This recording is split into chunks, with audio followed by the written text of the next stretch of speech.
So a year ago, Senator Stabenow and Senator Roberts sent this measure to the House of Representatives for consideration. And again, it languished.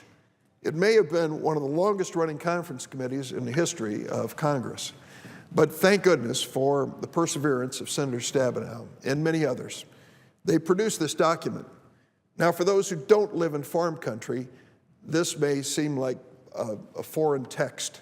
But for those of us who do live, just reading the table of contents will tell you the important elements of this bill and why it is so critically important to Illinois, virtually every state in the Union. And I commend her. I commend Senator Stabenow. She really, as I said, poured her heart and soul into this document. There are things in here which many of us may never really appreciate, that she fought for over a long, long period of time.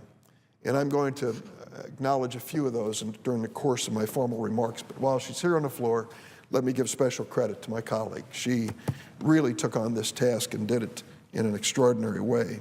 After years of expirations and short-term extensions, primarily due to the problems and inaction in the House of Representatives, this bill finally is going to provide farmers in Illinois and across the nation with some guarantee of certainty on their future. Compared to pre-sequestration budget levels, that's budget talk around here for past budgets, this bill is going to save $23 billion over the next 10 years.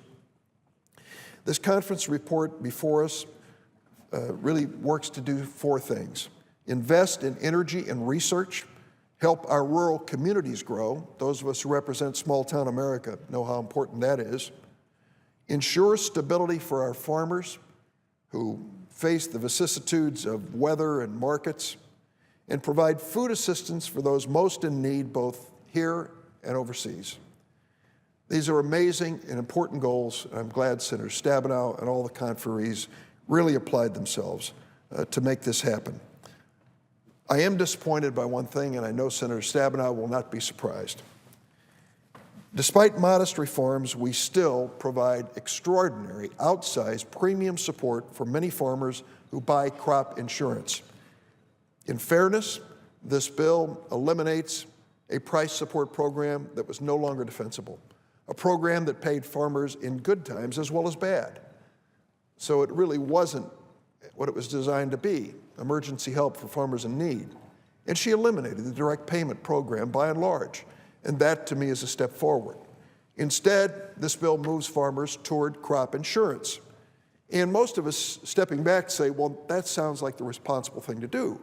A farmer buys an insurance policy, so if things go bad on the farm, a flood, a drought, some other problem, or the prices happen to be disastrous, when the farmer goes to market, the insurance policy will make sure that they can live to plant again. That is a good thing. But as I've said several times, anytime you put the two words federal and insurance in the same sentence, I advise my colleagues step back and ask some questions. This is not insurance as you envision it. It isn't a matter of automobile insurance where the automobile owners pay enough in premiums to create a reserve to cover the exposure of accidents. Different. Under the crop insurance program, like many federal insurance programs, there is a massive federal subsidy. 62% of the reserves that are necessary to make the program function are provided by the federal treasury, not by premiums paid by farmers. So it's a good program, it's a valuable program, it is critically important. But let's keep our mind on the reality here. It is heavily subsidized by the federal government. Senator Tom Coburn of Oklahoma, a very conservative Republican, and I decided to offer an amendment which said if you are a farmer whose income is over $750,000 a year, we will reduce slightly the government subsidy of your crop insurance. Over $750,000 in income, we will reduce slightly the 62% federal subsidy on your crop insurance. You will pay slightly more in premiums because you're able to. You're better off than most. This passed not once but twice on the floor of the United States Senate, and it turned out The conferees, primarily from the House, hated this provision like the devil hates holy water. And so they struck this provision from the bill. And that's unfortunate. Not only did we pass it twice, the House had passed an instruction to conferees to include it on the floor. Members wanted to be on record saying they liked this idea. And when the conferees got their hands on it, they lopped it right out of the bill. Let me ask you to hold on to that thought for a moment while I get into another section of the bill. The area where the House conferees really worked up an appetite was when it came to the Supplemental Nutrition Assistance Program, the so-called food stamp program. And again, let me commend Senator Stabenow, as chairman of the Agriculture Committee. She called me several times to tell me about the battles that she had to wage to protect the food stamp SNAP program. Let's talk about the program for a minute. Almost 15% of households across America have trouble keeping food on the table. SNAP, or the food program, provides 47 million Americans with essential food assistance. 83% of the households that receive food stamps include a child or a person with disability or a senior citizen. Nearly 1 million veterans use the food stamp program each year in America. In Illinois, over 2 million people, almost 1 in 7 residents, rely on SNAP benefits to buy the food they need. Now, who are these people? Who in the world needs food stamps in a great state like the state of Illinois? Well, let me tell you about 2 or 3 of them. One of them was the elderly lady that I met at the Irving Park Methodist Church food pantry. She was on a walker. She had a very short haircut, suggesting that perhaps she'd been through some chemotherapy or radiation. And she soldiered her way right up there to get a bag of groceries and sat down, and I talked to her. And I said to her, can you tell me a little bit about how you're doing? Sure, Senator, I'm doing okay. I get $800 a month in Social Security, she said. I said, how in the world do you live in Chicago on $800 a month? Ain't easy, Senator.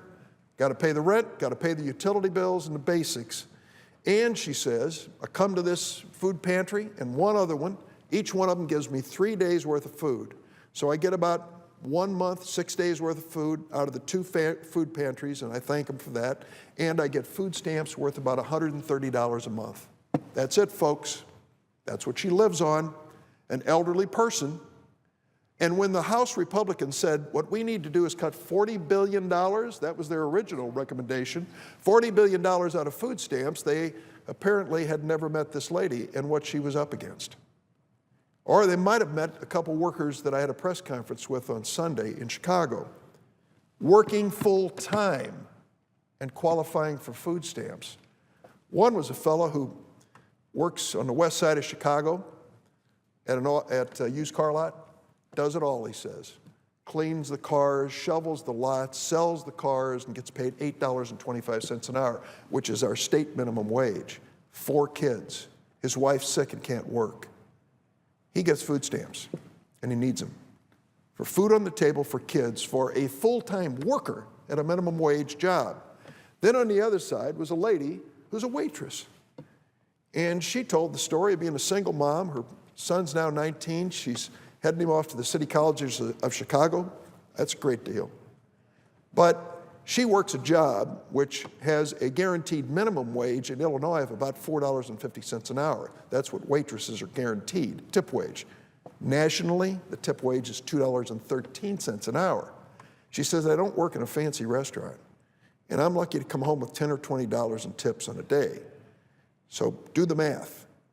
And she said, some days they don't call me into work. I get nothing. She relies on food stamps too. A woman who's ready to work and works hard, standing up all day, waiting tables. So in come the House Republicans and say, well, we really need to come down hard on these people, these lazy people on food stamps. I wish they would meet some of these folks who use food stamps to get by, to survive. These people are our neighbors. They're hardworking people who lost their jobs or got sick. They're seniors living on a limited fixed income. Now, this bill does cut $8 billion out of the SNAP program, the food stamp program. I understand the cuts that were made, and I think that Senator Stabenow and others have done these carefully. I don't want any fraud in this program. She doesn't either. And we think we have tightened it up so it will not affect the payments to those who are truly eligible and those who need the help, and yet it'll make sure that taxpayers are treated fairly as well. But look at the contrast. Some of the conferees walked into this hearing and said that farmers who make almost $1 million a year should not have any reduction in their subsidy for crop insurance, but people like the lady at the Irving Park Methodist Church food pantry being paid $8 a month, we ought to take a hard look at the $130 a month we give this lady. That's upside down. That doesn't reflect the values of this country or the priorities that we need to face. And I thank the senator from Michigan. She worked long and hard, was a real champion when it came to the SNAP program, the food stamp program. Incidentally, Mr. President, the good news is, as the economy improves and people get back to work, the number of people on food stamps is going down, which is what we want to see. But doesn't it say something about us as a nation, a caring, compassionate nation, that we are going to be there to help those families living in our towns, in our state, going to our churches when they're struggling to put food on the table? Why was that such an inviting target for some of the House conferees? I don't understand that. There's a lot of money that can be saved in government. We don't want to waste a penny of it. But let's focus primarily on those who can afford to pay and are getting a federal subsidy, as opposed to those who are just struggling to get by and are asking for a helping hand. This bill does so many things I couldn't even start to describe all the different areas dealing with risk on the farm, key investments in energy and research, ag research, programs to help rural communities grow, and helping those in need. Most importantly, this reauthorization gives Illinois farmers certainty about farm programs, and they need it, something they haven't had for the last 3 years. I'm going to support this bill. I wish that we'd been able to preserve that provision that Senator Coburn and I included, but I believe on balance it is an important step forward in farm country across America, and I yield the floor.